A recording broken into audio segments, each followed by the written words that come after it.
At noon on June 23, 1965, the Houston police received a call from an employee of the local power company. When he arrived to check the electricity meter at a house in the quiet Montrose neighborhood, he discovered something unusual. Weeks had passed without any sign of the homeowner, Charles Frederick Rogers, a mysterious man who lived in isolation.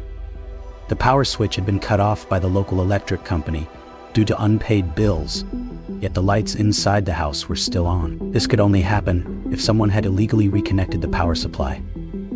When the police arrived at the scene, they had no idea they were about to uncover one of the most gruesome murder cases in Houston's history. The house at 1815 Driscoll Street appeared normal from the outside, but inside lay the setting of an unimaginably brutal crime, a case later known as the Icebox Murders. What had happened to the elderly couple who lived in this house, and where had their mysterious son disappeared to?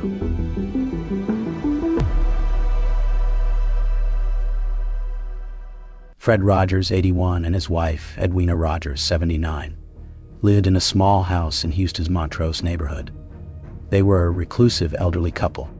Fred was a retired seaman known for his difficult personality and frequent irritability. He maintained strict control over the family's finances and severely restricted his wife's spending. Edwina was a gentlewoman who was often controlled and mistreated by her husband. Their life was far from easy. They lived in financial strain despite the belief that Fred Rogers had significant savings. Their relationship was tense, with frequent arguments over money and lifestyle. Charles Frederick Rogers, 43, the only son of Fred and Edwina, was an extremely enigmatic figure. Although he lived in the same house as his parents, he rarely communicated with them and resided in a separate upstairs room with its own entrance from outside. Neighbors rarely saw Charles, and some were unaware that the elderly couple even had a son living with them. Charles was highly intelligent. He graduated with degrees in geology and nuclear science, had served in the U.S. Navy, and spoke multiple languages. He had worked for several oil companies and was rumored to have ties to the CIA. However, Charles was also described as a psychologically troubled man, living in isolation and having a complicated relationship with his parents, particularly his domineering father. His childhood was believed to have been unhappy, marked by his father's control and violence. Many believe these negative experiences deeply affected his psychological development and may have contributed to the later tragedy. On the sweltering noon of June 23, 1965, two Houston police officers, Mulligan and Maddox, arrived at 1815 Driscoll Street, following the call from the power company employee. They knocked multiple times, but no one answered. Through the window, they saw the lights still on inside. A strange sight since the power had been cut off days earlier. After questioning neighbors and confirming that no one had seen the elderly Rogers couple for days, the officers decided to enter the house following safety inspection procedures. As soon as they stepped inside, they were hit by a stifling atmosphere and an overwhelming stench, yet there were no signs of disturbance. The living room and first-floor bedrooms were eerily clean and tidy. There were no indications of a struggle or violence. However, when they entered the kitchen, Officer Mulligan opened the refrigerator and immediately recoiled in horror. Inside was an unimaginable sight. Numerous human body parts neatly cut, washed and arranged on the shelves as if they were food being stored. Police found Edwina Rogers' head in the freezer, carefully placed in a paper bag. Her eyes were wide open, frozen in sheer terror. Other parts of her body and her husband Fred Rogers' remains had been chopped into small pieces, approximately 5–10 centimeters in size, and systematically sorted. Limbs, internal organs, bones. Notably, all body parts had been thoroughly cleaned of blood, leaving almost no traces on the surfaces. The intestines and other organs had been completely removed and found in the toilet, where the perpetrator had attempted to flush them away, but had not succeeded. Forensic experts at the scene immediately recognized that the method of dismemberment indicated the killer had anatomical expertise. The cuts were precise, following joints, muscles, and tendons, with no signs of hesitation or trial and error. According to Dr. Joseph Yakimczyk, Chief Medical Examiner of Harris County, these cuts were as precise as in a surgical operation, and could only have been performed by someone with medical knowledge or professional experience in animal dissection. The investigation launched on an unprecedented scale in Houston at the time. Houston Police Chief Herman Short assembled a special investigative team of top detectives to solve the case. The Houston Police Forensic Lab worked around the clock to analyze the collected evidence. According to the detailed autopsy results, Fred Rogers had been attacked from behind with a blunt object, possibly a hammer or a large screwdriver, causing a skull fracture. He was then stabbed multiple times in the eyes and head, with at least 27 wounds identified. Edwina Rogers had been subjected to even greater brutality, with multiple bruises across her body, indicating she had been tortured before being killed. She had also been stabbed multiple times in the head and chest. Forensic experts determined that the time of death was around June 8 or 9, nearly 2 weeks before the bodies were discovered. What is astonishing is that, during this entire period, the perpetrator remained in the house, using electricity and water as usual. According to reports from the power company, someone had illegally reconnected the electricity after it had been cut off on June 14th, and the household's water consumption remained normal throughout this time. The crime scene investigation revealed that the perpetrator had dismembered the victims in the first-floor bathroom. Despite efforts to clean up thoroughly, forensic technicians detected blood traces using luminol in the bathtub, on the walls, and on the bathroom floor. DNA analysis, a relatively new technology at the time, confirmed that the blood belonged to Fred and Edwina Rogers. Experts believe that the perpetrator drained the victim's blood in the bathtub before using a sharp surgical knife to methodically dismember them. What puzzled investigators was the complete lack of signs of forced entry or burglary. The doors and windows showed no signs of tampering. The house was neat and orderly, and valuables remained untouched. In Fred Rogers' wardrobe, police found a checkbook with a balance of $42,000, equivalent to over $380,000 today, and Edwina's valuable jewelry remained in her jewelry box. This led investigators to rule out robbery as a motive, and instead focus on personal or psychological motives for the murder. As the investigation expanded, police uncovered several crucial clues. Many neighbors reported frequently hearing arguments from the Rogers family home, particularly between Fred and Charles. A neighbor, Mrs. Dorothy Fullerton, testified that around June 8, she heard a violent shouting match followed by a loud thud, as if someone had fallen to the floor. She did not report it to the police because she was accustomed to the Rogers family's frequent arguments.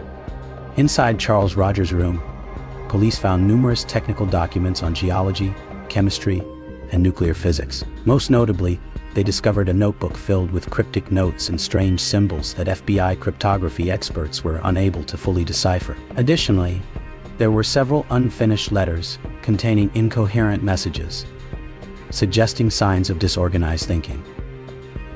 Charles Rogers' medical records revealed that he had been diagnosed with mild paranoia while serving in the Navy. Psychiatrist Robert Haney, who had previously examined Charles, described him as capable of violent outbursts under extreme stress and hostile towards authority figures, particularly older men. Several former colleagues from Shell Oil Company disclosed that Charles would often disappear for weeks without notice, and, upon returning, would tell unbelievable stories about his travels to South American countries. An old friend, Tom Martinez, claimed that Charles once mentioned working for the government on special missions. However, when questioned by Houston police, both the FBI and CIA officially denied any involvement with Charles Rogers. Forensic specialists discovered a significant detail. Although Fred and Edwina Rogers' bodies had been dismembered, there was no sign of sexual assault or ritualistic elements. This differed from most murders committed by psychotic offenders. Instead, the dismemberment appeared to have been carried out in a calculated, emotionless manner, as if the perpetrator intended to eliminate evidence or facilitate body disposal. Dr. James Grigson, a renowned forensic psychologist invited to assist in the case, constructed a psychological profile of the killer based on the crime scene evidence. The perpetrator is highly intelligent, possesses specialized knowledge, and exhibits remarkable emotional control. The methodical dismemberment of the victims, performed without haste, and the meticulous cleanup of the crime scene indicate that this was not a spontaneous act of rage, but a carefully planned decision. The perpetrator did not merely want to kill the victims, but sought to erase their presence entirely, as if removing them from existence. Dr. Grigson also emphasized the psychological complexity of keeping the bodies in the refrigerator.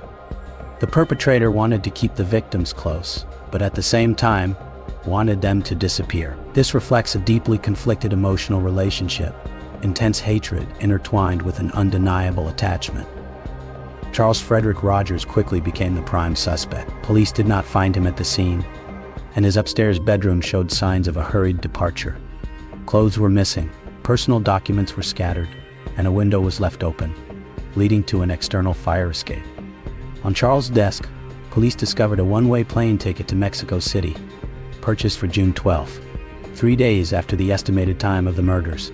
Investigators compiled substantial circumstantial evidence against Charles. With his extensive scientific background, he possessed the knowledge required to skillfully dismember the bodies. While serving in the Navy, he had received training in first aid and basic anatomy. His relationship with his parents, particularly with his father, Fred Rogers, was extremely strained. Fred was known for his strict financial control and frequently clashed with Charles over money. A neighbor testified that just a week before the murders, Fred Rogers had been heard yelling at Charles for wasting money and threatening to exclude him from his will. Medical records indicated that Charles exhibited signs of paranoid disorder and severe social withdrawal. Despite living in the same house, he rarely communicated with his parents, often eating meals alone in his room and using a separate entrance to avoid them. Charles disappeared immediately after the estimated time of the crime, and no one had seen him since. However, the investigation faced a significant obstacle: the lack of direct evidence. No fingerprints belonging to Charles were found at the crime scene. No witnesses placed him there at the time of the murders, and no murder weapon was recovered. The DNA samples collected at the scene were not sufficient for comparison with Charles' DNA, as forensic DNA technology was still in its infancy at the time. The FBI placed Charles Frederick Rogers on the nationwide wanted list with the charge of being a person of interest in connection with a murder, and his image appeared in media outlets across the United States. The Customs and Immigration Bureau paid special attention to border crossings with Mexico, where Charles was believed to have escaped. However, no trace of him was ever found. As the Icebox Murders case gained public attention, numerous complex conspiracy theories emerged. One of the most famous theories was developed by researchers Hugh and Martha Gardner in their 2003 book, The Icebox Murders. After years of investigation, they proposed that Charles Rogers may have been a CIA agent assigned to missions in Cuba and other Latin American countries. With his expertise in geology and fluency in Spanish, he was an ideal candidate for intelligence operations related to the oil industry in the region. According to Gardner, Charles Rogers may have been acquainted with Lee Harvey Oswald and Jack Ruby, potentially linking him to the conspiracy behind the assassination of President John F. Kennedy in 1963. They pointed out that Charles disappeared from Houston around the time of the assassination, and that a man in photographs taken at Dealey Plaza bore an uncanny resemblance to him. Some speculated that Fred and Edwina Rogers might have known too much about their son's covert activities, or that Charles feared they might inadvertently expose information. Killing them and meticulously dismembering their bodies could have been an attempt to erase evidence and send a warning to others. However, both the FBI and CIA officially denied any connection to Charles Rogers. Former CIA agent Robert Baer, when asked about the case in a 2010 interview, stated, "If Rogers ever worked for the agency, then his records were wiped very thoroughly. But honestly, this case doesn't align with the way the CIA operates." Another lesser-known but equally intriguing conspiracy theory suggested that Charles Rogers might not have been the murderer, but rather a victim himself. Supporters of this theory pointed out that his body was never found, raising the possibility that he had been killed alongside his parents, but his remains were disposed of differently or taken elsewhere. They speculated that the real perpetrators might have been individuals connected to secret operations in which Charles was involved, and that the entire Rogers family had been cleaned up for unknown reasons. Detective Jim Maddox, one of the first officers at the crime scene, and later the lead investigator on the case, shared his thoughts in a 1997 interview. There are too many strange elements in this case. Why would the killer go through the trouble of carefully dismembering the victims, but then leave them in the refrigerator, where they were bound to be discovered? And why stay in the house for nearly 2 weeks after the murders? There are details in this case that don't make sense, and sometimes I wonder if we missed something crucial. On June 30th, 1965, a week after the bodies were discovered, Houston police issued an arrest warrant for Charles Frederick Rogers on charges of murder. However, all attempts to locate him were unsuccessful. Charles Rogers had vanished completely from society. Efforts to track him through passport records, tax files, and other databases yielded no results. This fueled theories that Charles might have assumed a false identity or was being protected by a powerful organization. The FBI placed Charles Rogers on its list of most wanted fugitives, distributing his information to police departments nationwide and internationally through Interpol. Numerous reported sightings came in from places as far-ranging as Mexico, Venezuela, Canada, and Australia, but all led to dead ends. According to some sources, Charles may have fled to Chile, where he used his geological expertise to work in the mining industry, or he may have gone to Cuba, where he was rumored to have ties to Fidel Castro's government. After years of fruitless efforts to capture Charles Rogers, the case gradually faded from public attention, but was never officially closed. Detectives continued to follow up on new leads and re-examine old evidence, but no breakthroughs were made. In 1975, 10 years after the murders, a Texas court officially declared Charles Frederick Rogers legally dead at the request of distant relatives, allowing for the division of the Rogers family's assets. However, no definitive proof of his death was ever presented. In the following decades, the Icebox Murders case remained one of the most infamous unsolved crimes in U.S. history. Numerous books, articles, and documentaries attempted to uncover the truth behind the gruesome case. Each time it resurfaced, it sparked new theories and unanswered questions. In 1992, the Houston police reopened the case as part of the Cold Case Project, but no new evidence was uncovered. In the early 2000s, advanced DNA techniques were applied to re-examine samples from the crime scene. But due to the passage of time and poor preservation conditions, the samples were no longer viable. The true fate of Charles Frederick Rogers, whether he was a ruthless killer or a victim of a larger conspiracy, remains unknown. The house where the crime occurred was demolished long ago, but its story continues to haunt Houston and the criminology community. This case is not just a tale of gruesome murder, but also a reminder of the complexity of human psychology, the secrets hidden behind the closed doors of seemingly ordinary families, and the questions that may never have answers. What really happened to Charles Frederick Rogers? Was he a brutal murderer, or merely a pawn in a far-reaching conspiracy? Perhaps these are questions that will forever remain a mystery,